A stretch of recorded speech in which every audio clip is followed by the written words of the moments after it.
İbrahim, deməli, dərsimiz çevrə və dairədir.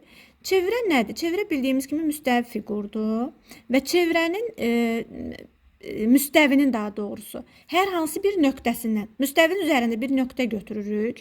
Bu olur onun mərkəzi nöqtəsi və bu mərkəzi nöqtədən bərabər məsafədə yerləşən, bərabər məsafədə olan nöqtələrdən ibarət fiqura çevrə deyilir. Yəni bu əgər mərkəzdirsə, digər bütün nöqtələr birləşərək çevrəni əmələ gətirir. Çevrənin deməli biz çevrədə öyrənəcəyik ki, radius, diametr və vətər. Bunlar nədir? Radius çevrənin mərkəzini onun hər hansı bir nöqtəsi ilə birləşdirən düz xətt parçasıdır.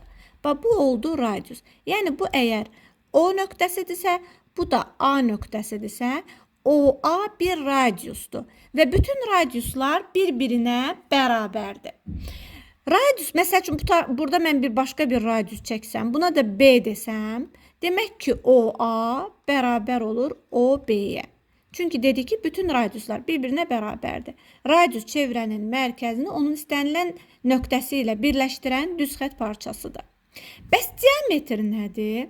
Diametr çevrənin istənilən iki nöqtəsini birləşdirən düz xətt parçasıdır. Amma burada bir şərt var ki, həmin düz xətt mütləq mərkəzdən keçməlidir.